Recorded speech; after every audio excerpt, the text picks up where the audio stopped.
pinanghinayangan ko lang Mm, yung Uniteam ba, yung nagtutulungan noon, Uniteam mm. para nating binudol yung taong bayan. Uniteam noon tapos ngayon nagtitirahan para nating parang inisahan natin yung taong bayan doon sa eleksyon na yun. Tapos ngayon nagtitirahan. Yan lang ang panghinayang ko. Sir, salamat po. Si Ate Cecil daw po hahabol, sir. Yes, yes, thank Sir, you, Ma'am opo, Cecil. sir, opo, while you are expecting, sir, for the worst doon sa impeachment, eh di ba parang kahit papano 16 votes yung kailangan sa Senate para ma-impeach si BP?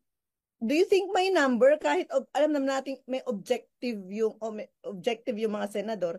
Do you think at this time may number? Kasi di ba nung nagpalit ng leadership, kayo yung nag game changer doon sa kayong tatlo yung nagdagdag doon sa numbers. Do you think may number yung impeachment? Will it matter? Will it matter? Yung pagiging game changer natin sa Eh tatlo kayo, nakaupo. tapos madaming ano. So hindi. Uh, tingnan na natin. As I've said, Cecil, no, I have to play it safe na hindi magalit sa akin yung aking mga kasamahan. Kahit alam ko na kung sino-sino sila at ano-ano yung nakikita kong laman ng kanilang puso, ay ayaw ko rin magsalita para sa kanila. Baka magalit sila sa akin. Basta ako, I am confident. I am confident that uh, we have to prepare for the worst. I am very confident na sige lang, sige lang. Kahit kayo, meron man kayong profiling ba sa 24 na senador eh. Kung sinong ganito, sinong yes, sinong no dito.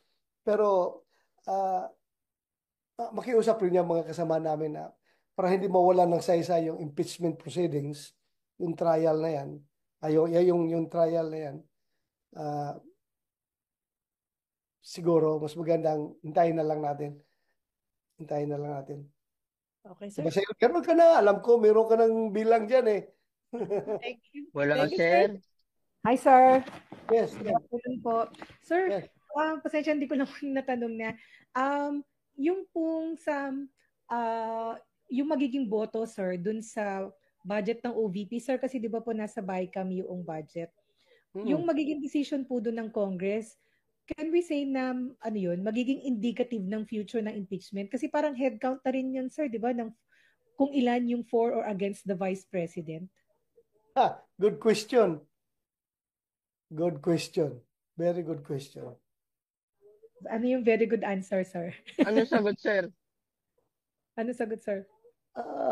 Alam mo ba kung ilan yung nag-raise ng kamay doon sa loob ng lounge namin nung tinanong kami na kung sinong gustong dagdagan yung pundo ng UBP. Alam mo kung ilang numbers yon? Ilan, sir? Ilan po? Oo, basta marami.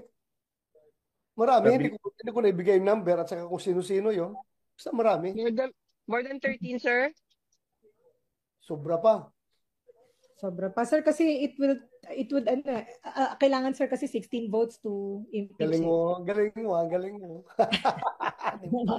So, sir, may six, ibig sabihin, 8 lang yung kailangan para hindi siya ma-impeach. So, Oh.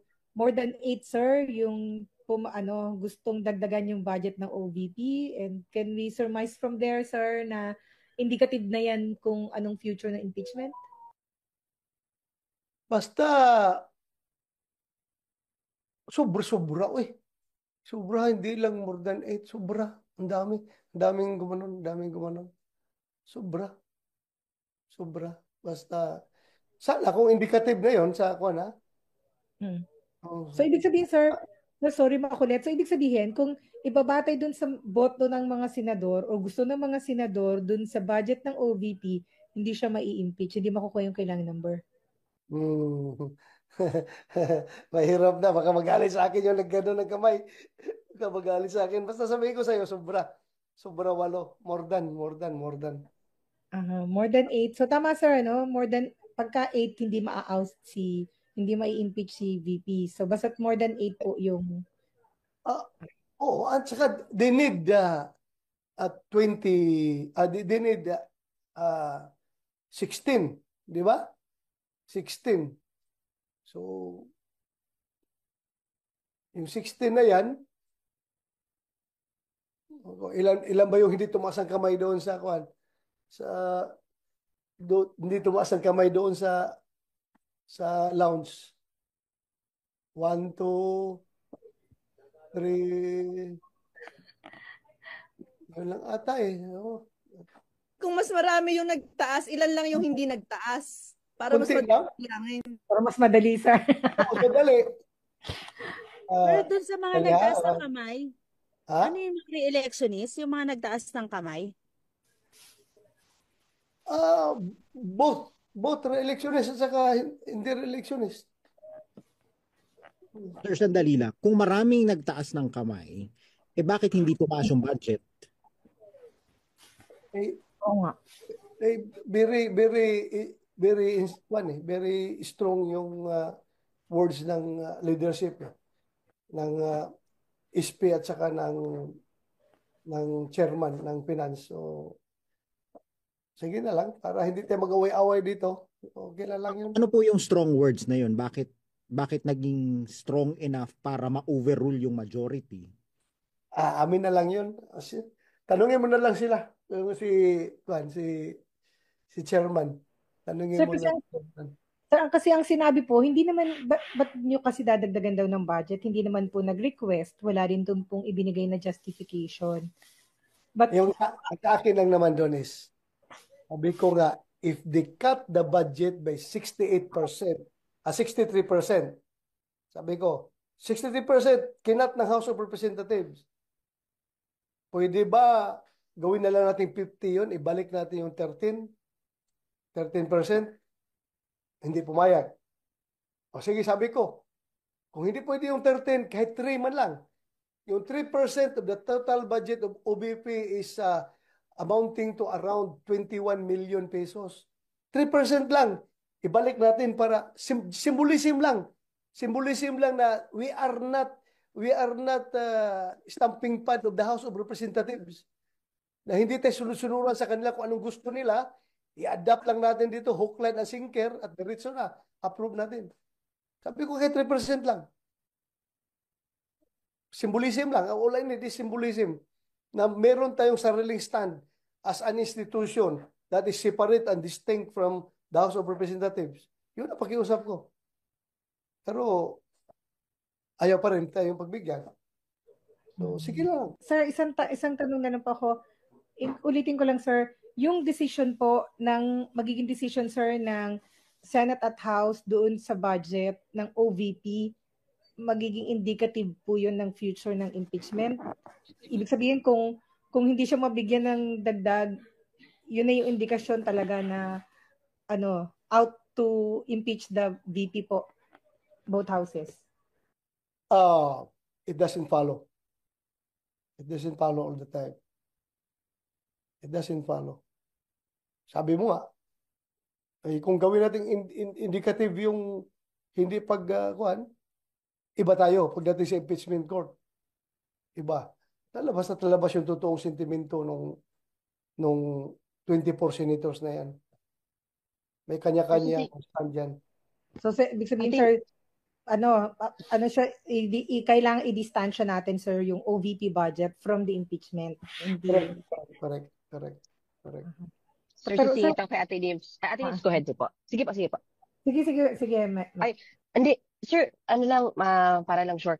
Yung botohan nyo doon sa OVP budget, nung kayo lang mga senador, are you saying na yun nga, more than 16 or nasa 16, meaning at least 16 senators are supporting VP, at least sa OVP budget?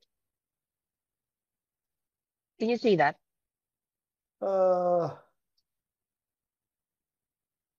Mukha.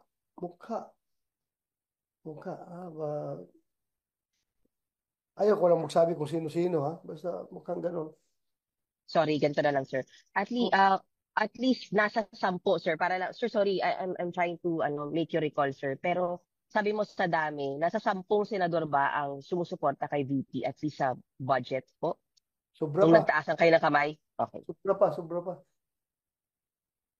And are you hoping na yan ay magta-translate pagdating sa impeachment? Yung 10 senador ay papanig kay VP? Hindi naman. To start with, at least may nakita tayong objectivity on their part. May Okay. nakita tayong objectivity on their part. Pero, baka maiba yan pagdating pag-discuss na sa articles of impeachment, no? Baka may mag-iba dyan. Hindi natin sigurado. Pero sir, abo lang, would it help, sir, kung explain na ni VP yung kung paano nagamit yung confidential funds? Sir, kasi yun yung primary issue nila, di ba? Sir, yun yung iniimbestigahan. Although, para sa inyo, questionable pa rin yung motive. May nakita na kayong motive, may objective. Pero, sir, paano ba dapat yung i-disclose? So, paano dapat ipaliwanag ni VP? Like, merong Mary Grace Piatos, wala naman po palang ganun sa Davao. Would it help, sir? And are you also interested, sir, kung paano ginamit yung confi funds ng Vice President? O pag confidential funds, no? You can use yung cover names to to maintain the safety and security of your asset. Well, pwede confidential nga eh. Confidential nga eh. Pero sabi mo, would it help? I think it would help. It would help. In due time, pag nasa trial na, it will help. It will help. Oy, nawala ka. Ay, sir, hindi mo ba makakatulong, sir, kung wala na magiging trial kung may explain niya po ngayon fully? As I have said, mayroon ng nakaplano na yan eh. Nakataga na yan sa bato. Otherwise, hindi sila nag-imbestiga niyan kung wala silang balak na impeachment. So regardless kung mag-explain mag-explain ng pabalik-balik si BP Sara sa kanila, sarado na yan eh. Nakaplano na yan na talagang i-impeach siya. Plano na yan. Kaya sasagot siya doon o hindi, impeachment will go on. Sir, promise. Opo. Ano?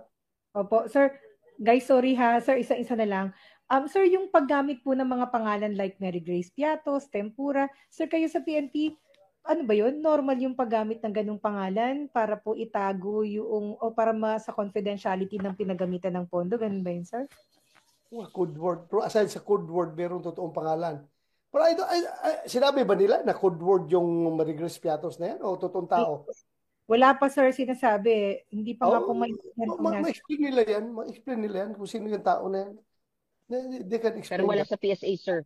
Wala sa PSA Wala sa po. PSA, sir. May pirma po. May pirma. May pirma. Pa-explain natin sa kanila. Pero sir, yung ganung paggamit po ng mga ganung pangalan, fictitious name, pwedeng kasama yun o ano ba yun, sir? Normal yun sa confidential funds, sir, sa pag-explain? Hindi confidential funds. What is equivalent to the PNP sa intelligence funds, di ba?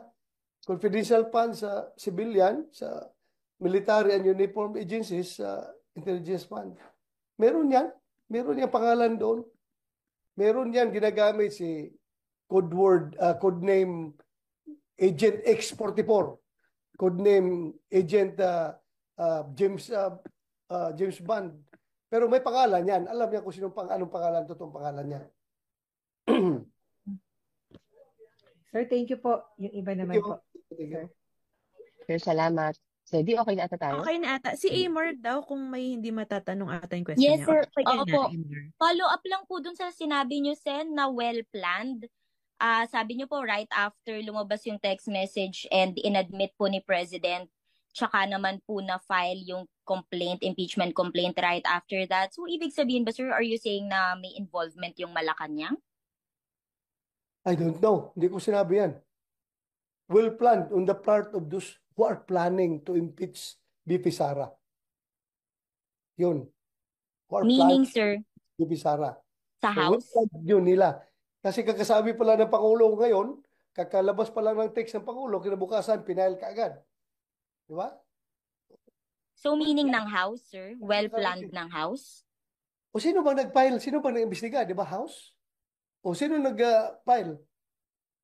Di ba, may kasama pa doon yung congressman na parang yung congressman yun, di ba? Yung kasama doon sa nag-file. Yung magandang gupit na congressman? Hindi Akbayan. sir, hindi sir kasama nag-file, parang siya lang yung nag-endorse. Endorse. Siya yung nag-endorse. Endorse. Apo. Akbayan sir, Akbayan Party List. Akbayan Party List. Hindi ba siya kasama doon sa nag-file? Hindi siya sir kasama. Ano siya, parang siya yung nag-endorse lang ng ano. Kasi kailangan may Endorse lang, sir. tatanggap na House member eh. O Parang, hindi siya complainant? Pero siya hindi, ang hindi po. nagtanggap. Apo. Okay. All right. So sir, well planned on the part of the House. Ano? Yes, sir. So well planned on the part of the House, sir. Basta well planned on the part of those who are planning to impeach VP Sara. All right. Thank you, sir. Regardless kung House o sino yung mga tao dyan, sila ang nagplano dyan.